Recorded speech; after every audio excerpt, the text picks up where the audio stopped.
¿Cuáles son las principales propuestas económicas de Javier Milei? Veámoslo.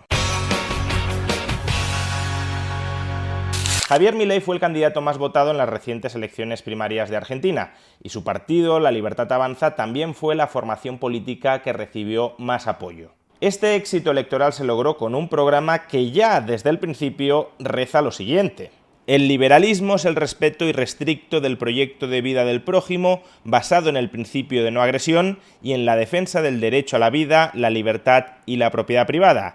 Sus instituciones fundamentales son los mercados libres de intervención del Estado, la libre competencia, la división del trabajo y la cooperación social.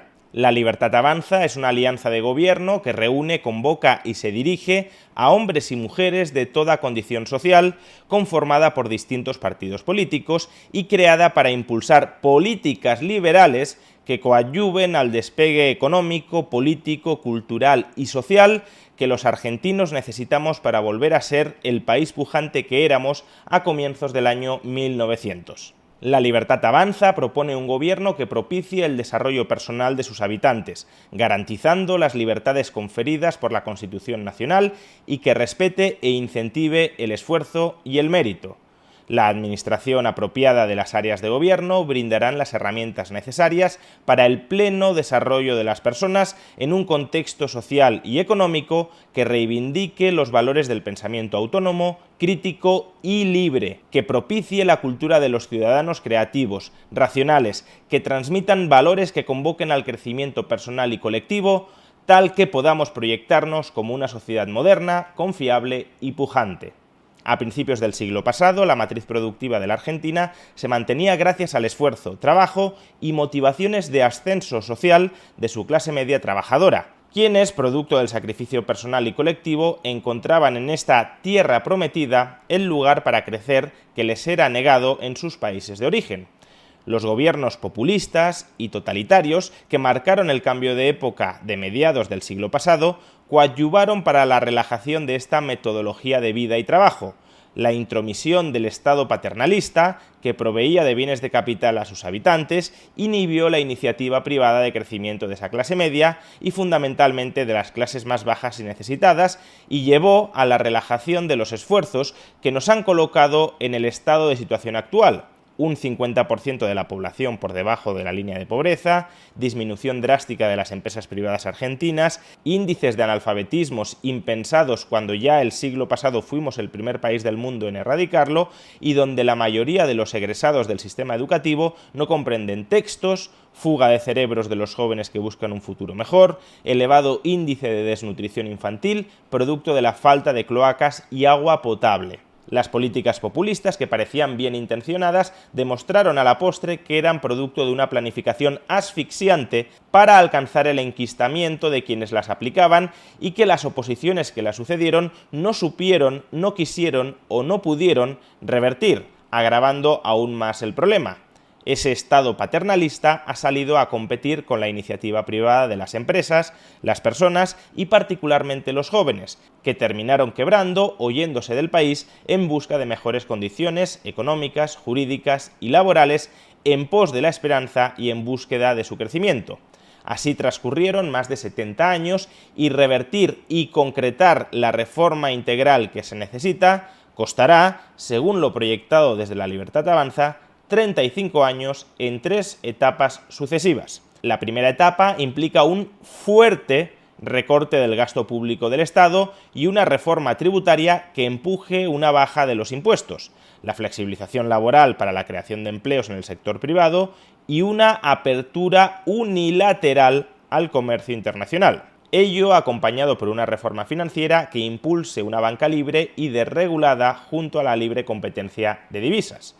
En cuanto a la segunda generación de reformas, se propone una reforma previsional para recortar el gasto del Estado en jubilaciones y pensiones de los ítems que más empujan el déficit fiscal, alentando un sistema de capitalización privado junto a un programa de retiros voluntarios de empleados públicos y achicamiento del Estado.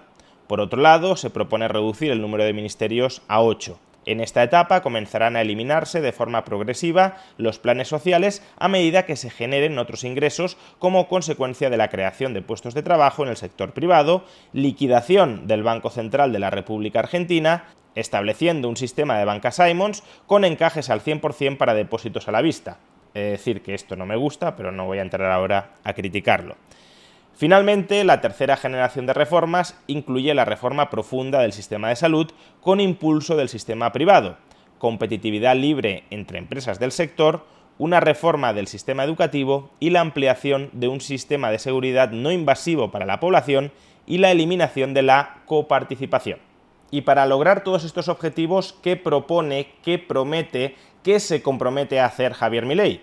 Bueno, aquí he de decir que el programa electoral probablemente se trate de un borrador o de un preprograma electoral, dado que las elecciones presidenciales son en octubre, y ahí será, imagino y espero, cuando aporte documentación mucho más detallada, pero he de decir que respecto a lo que tenemos hasta el momento, se trata de promesas muy genéricas y muy poco detalladas. El programa económico de Milei no lleva aparejada una memoria económica. Es verdad que algunas de sus promesas sí están desarrolladas fuera del propio programa electoral, por ejemplo, su promesa más importante, que es la transición a una economía dolarizada, está perfectamente estudiado en el libro de Nicolás Kachanowski y Emilio Ocampo. Por tanto, aunque el detalle de esa propuesta no aparezca en el programa electoral, sí tiene mucho desarrollo y sí tiene mucha cuenta detrás de esa propuesta. Pero, al menos que yo conozca, otras promesas que ahora vamos a ver no están respaldadas por un desarrollo y un cálculo demasiado específico. Y dado que esto lo critico siempre a todos los partidos políticos, que no adjunten una memoria económica de lo que prometen, creo que también es de rigor hacerle esta misma crítica a Javier Milei, con la salvedad de que quizá en los próximos meses, en las próximas semanas, durante la campaña de las elecciones presidenciales, sí aparezca esta versión más desarrollada y más exhaustiva, más reposada, más calculada de sus promesas. Sea como fuere, ¿cuáles son los ejes de su reforma económica, de su reforma tributaria y de su reforma laboral? Pues en primer lugar, dentro de la reforma económica, eliminación de gastos improductivos del Estado. Este es un ejemplo, yo creo, muy claro de medida escasamente concreta o escasamente específica. ¿A qué gastos improductivos en particular se está refiriendo Javier Milei? Seguro que dentro de un Estado hay muchos gastos improductivos, pero ¿los hemos localizado todos? ¿Lo que tú entiendes por gasto improductivo es lo mismo que yo entiendo por gasto improductivo? Dado que puede haber mucha ambigüedad al respecto, convendría detallar, especificar qué gastos improductivos en particular. Segunda medida, optimización y achicamiento del Estado. De nuevo, aquí no tenemos demasiada concreción. Achicamiento hasta qué tamaño. El 30% del PIB, el 25%, el 20%, el 15%, el 10%. Uno puede reducir un 1% el tamaño del Estado y decir que lo ha achicado, pero ¿en cuánto lo quiere achicar? Y eso se relaciona mucho con el anterior punto. ¿Qué gastos improductivos pretendes eliminar? Porque eliminándolos reducirás el tamaño del Estado. ¿Pero hasta dónde? Tercera medida, incentivos para la creación de empleos genuinos y de calidad. Nuevamente, ¿qué tipo de incentivos? Porque solo conociendo el diseño del incentivo podremos evaluar si es un buen incentivo o un incentivo bien diseñado o si no lo es. Cuarto punto, privatización de las empresas públicas deficitarias. Está muy bien como idea, pero también convendría señalar qué empresas públicas en concreto. Todas las empresas públicas, la mayoría de empresas públicas, esta otra, aquella, pero esta no. Falta de nuevo concreción, ya digo. Prometer privatizar las empresas públicas, desde mi punto de vista, deficitarias o no deficitarias, está muy bien, pero mejor si tenemos algo más de información. Quinto, fomento de inversiones privadas. Bien, fantástico, pero ¿fomento cómo? ¿Qué medidas vas a adoptar para fomentar la inversión privada? Eso es más un objetivo que una promesa de política económica concreta. Es como si uno dice, reforma económica, que crezcamos un 5% al año. Bien, ojalá, y si fuera un 7% todavía mejor, pero ¿qué medidas vas a tomar para alcanzar ese objetivo? Pues aquí lo mismo. Sexto, ampliación de la red vial nacional, interconectando las distintas opciones de transporte a fin de facilitar el traslado e intercambio local, interprovincial e internacional de mercancías, la instalación de nuevas inversiones y el potenciamiento de las ya existentes. Esto es verdad que está algo más detallado, pero aún así faltaría un plan o un borrador de plan de infraestructuras. Séptimo, creación de puertos y aeropuertos en puntos neurálgicos del país, así como mejorar los ya existentes. qué es un punto neurálgico, dónde concretamente quieres crear esos puertos y aeropuertos y cómo se van a financiar, con capital público del Estado, con el dinero del contribuyente o con capital privado. Octavo, mejorar autopistas, rutas, caminos con inversiones privadas, aquí sí especifica que será con inversiones privadas, a fin de favorecer el intercambio de productos con los países de la región, provincias y municipios. Dado que aquí está delegando esto en el sector privado, pues a lo mejor no hace falta ningún plan específico. Basta con que le diga al sector privado, usted invierta en aquellas autopistas en las que considere rentable invertir y yo se lo voy a permitir. Si es así, no hay que planificar desde arriba una red de carreteras, se planificará descentralizadamente desde abajo. Pero si es eso, también estaría mejor que añadiera ese matiz que terminara de despejarnos la duda. Noveno, revisar los contratos de arrendamiento de inmuebles que paga el Estado para su uso y gestionar su reemplazo por los improductivos ociosos cuya titularidad es del Estado. Bueno, aquí entiendo que tampoco puede especificar mucho más porque probablemente no tenga acceso a la información detallada de los distintos arrendamientos que paga el Estado y por tanto es difícil evaluar cuáles son demasiado caros, cuáles se pueden reemplazar por otros edificios que tenga el sector público, etc. Es decir, esta es una medida no del todo concreta, pero lo suficientemente concreta para que todos entendamos por dónde van los tiros. Décimo, incentivar las inversiones privadas para la ejecución de obras que fomenten el comercio y las economías regionales y favorezcan el intercambio de productos en todo el territorio nacional. He de decir que esta décima promesa me parece un tanto redundante con respecto a la promesa de fomentar la creación de puertos y aeropuertos, con la de ampliar la red vial nacional o con la de fomentar la inversión privada en infraestructuras. Al menos yo no veo que aporte nada más de información de lo que ya aportaban las promesas previas. Un décimo, en una tercera etapa, la tercera fase de sus reformas, eliminación del Banco Central. Bien, no explica cómo piensa hacerlo, pero ya hemos dicho que esta promesa sí está bastante más desarrollada en el libro de Kachanowski y Ocampo, por tanto no hace falta que lo añada en el programa, basta con que nos remita a ella como ha hecho habitualmente Milei. Duodécimo, competencia de monedas que permitan a los ciudadanos elegir el sistema monetario libremente o la dolarización de la economía. Nuevamente esto es algo que está más desarrollado en el libro de Kachanowski y Ocampo. Se trata probablemente de la reforma económica más importante que vaya a hacer Milei en su presidencia, si es que llega a la presidencia de Argentina, y al menos aquí sí tenemos un desarrollo bastante exhaustivo de cómo se piensa hacer. Décimo tercero, liberar inmediatamente todos los cepos cambiarios. Esto es claro, se entiende, no hay mucho más que añadir. Décimo cuarto, eliminar retenciones a las exportaciones y derechos de importación. También es claro. Décimo quinto, unificar el tipo de cambio. Aquí tampoco hay mucha duda de a qué se está refiriendo. Décimo sexto, promover el tratamiento de la ley de alquileres en todo el territorio nacional que prevea el acuerdo entre las partes de las condiciones de tiempo, actualización, moneda, etc. Lo que entiendo que está diciendo, y en ese caso tampoco hace falta mucho más desarrollo, es que va a aprobar una ley nacional de arrendamientos urbanos donde las partes tendrán plena autonomía de la voluntad para especificar los términos del contrato. Si ese es el objetivo de la reforma, pues queda claro lo que va a hacer y no hay nada más que añadir. Vamos ahora con la reforma tributaria. En primer lugar, propone Javier Milei eliminación y baja de impuestos para potenciar el desarrollo de los procesos productivos que lleva adelante la actividad privada y potenciar la exportación de bienes y servicios. De nuevo, aquí no está aclarando qué impuestos pretende reducir ni cuánto. Claro, si todo esto no está especificado, es difícil hacer una memoria económica, porque no sabes cuánta recaudación puedes perder o ganar si no aclaras previamente qué impuestos vas a bajar y cuánto. Es más una línea de actuación. En materia tributaria yo me guiaré por el principio de bajar impuestos que una medida, de nuevo, concreta, específica y directamente aplicable. Que el principio está muy bien, cuidado, me encanta, pero le falta una mayor concreción. En segundo lugar, eliminación de derechos de exportación o retenciones. Si los elimina todos, pues está claro a qué se está refiriendo. Y en tercer lugar, financiamiento estatal a partir de un régimen de regalías y concesiones por la explotación de recursos naturales. No concreta exactamente los términos de las regalías que exigirá a quienes exploten recursos naturales, pero al menos está claro cuál va a ser el modelo de interacción recursos naturales argentinos sector privado. Y por último, reformas en el ámbito laboral. En primer lugar, promocionar una nueva ley de contrato de trabajo sin efecto retroactivo, cuya principal reforma resulte eliminar las indemnizaciones sin causa para sustituirlo por un sistema de seguro de desempleo a los efectos de evitar la litigiosidad. Aquí básicamente Milei está planteando lo que en España conocemos como mochila austríaca, que es algo que ya he dicho que está bien, en otras ocasiones lo he defendido, pero nuevamente falta aclarar algunos detalles.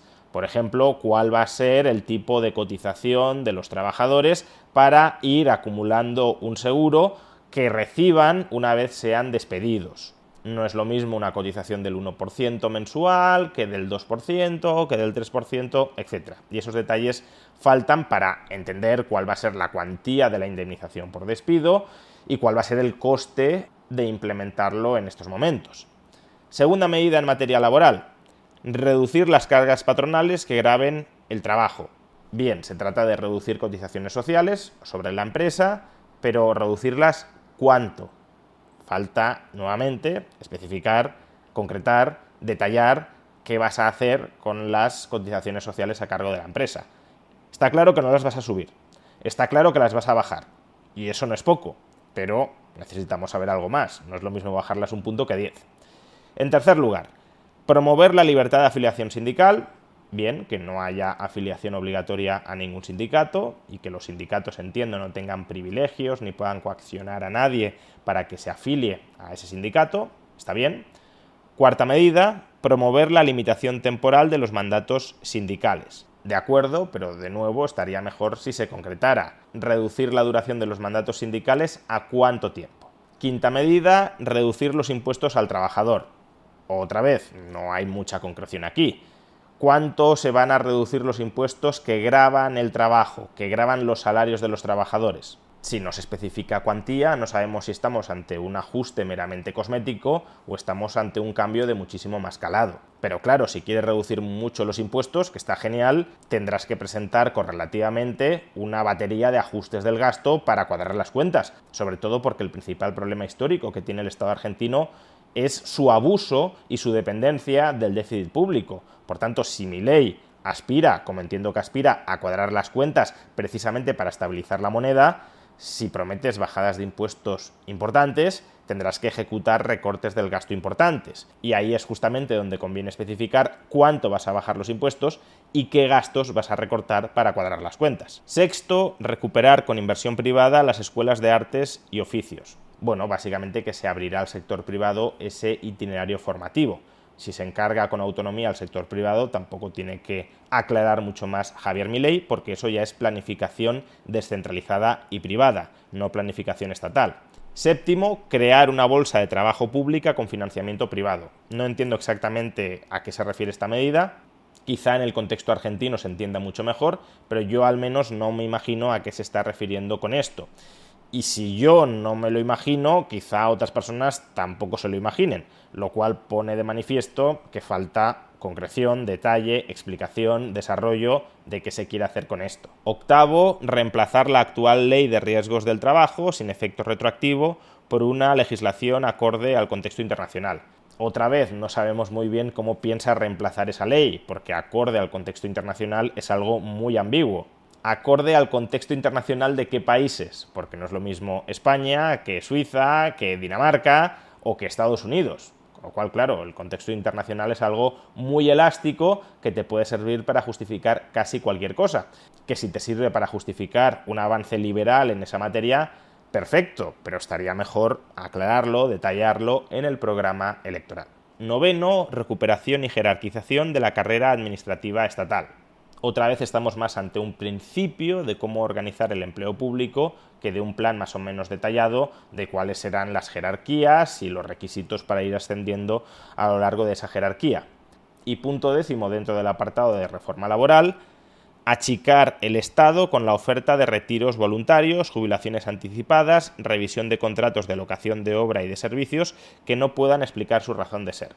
Básicamente que quiere reducir empleo público, lo cual está muy bien porque es muy complicado o imposible reducir de manera significativa el tamaño del Estado si no prescindes de trabajadores públicos, pero otra vez, Entendemos a qué se está refiriendo, pues que se prejubilen empleados públicos, que no haya tanta renovación de plazas, que se cancelen contratos de trabajo del sector público que puedan ser cancelados, pero estaría mejor si conociéramos qué se les va a ofrecer a los funcionarios para que se jubilen o se retiren anticipadamente, o qué tipo de contratos de personal público quiere rescindir porque considera que no desempeñan ninguna función fundamental y no tienen, por tanto, razón de ser. Entiendo que si un empleado público lee esta promesa, pensará que su puesto de trabajo puede estar en peligro, pero en general los empleados públicos no sabrán si concretamente su puesto de trabajo se va a amortizar, se va a extinguir o no. Y eso pues supone una ambigüedad que cuando uno acude a las urnas a votar significa que no está votando con toda la información adecuada para formarse un juicio sobre cómo va a ser un futurible gobierno de Javier Milei. En definitiva, el programa económico de Javier Milei, en cuanto a principios, está muy bien orientado. Reducción de impuestos, recorte del gasto público y liberalización y flexibilización del sector privado argentino. Yo diría que económicamente son las tres patas de cualquier programa económico liberal. Reducir el tamaño del Estado desde el ámbito de los ingresos y desde el ámbito de los gastos para que no haya déficit, y reducir la carga regulatoria que el Estado le impone al sector privado. Por tanto, en cuanto a coherencia con los principios liberales, absoluta. Lo que le falta, sin embargo, a este programa económico, como ya hemos señalado con bastante reiteración a lo largo de este vídeo, es concreción, es detalle, es desarrollo. Lo que hay aquí son muy buenas intenciones, muy buenos principios, muy buena orientación económica liberal, pero falta un plan que desarrolle exhaustivamente cada uno de estos principios para que todos ellos se encajen y para que todos ellos tengan sentido y sean sostenibles y viables. Esperemos que Javier Milei ya esté trabajando en ello, esperemos que Javier Milei durante los próximos meses nos pueda ofrecer ese programa económico mucho más detallado que necesitamos para poder evaluar de manera rigurosa lo que está prometiendo, tanto la viabilidad como los efectos de lo que está prometiendo, y que por tanto es necesario para que los argentinos, cuando acudan a las urnas, acudan de manera informada, racional y consciente. A falta de todo ello, sin embargo, solo puedo decir que mucho mejor un programa económico, por indefinido que esté, que proponga bajar impuestos, recortar el gasto y liberalizar la economía, que un programa económico, por exhaustivo que sea, que proponga subir impuestos, subir el gasto e hiperregular la economía. Y esto último es lo que plantea esencialmente el peronismo. Por tanto, aun cuando el peronismo tuviera un programa económico mucho más detallado, que tampoco lo tiene, seguiría siendo mejor el programa económico de Javier Milei. Más vale una hoja de ruta bien intencionada que un camino empedrado hacia el infierno.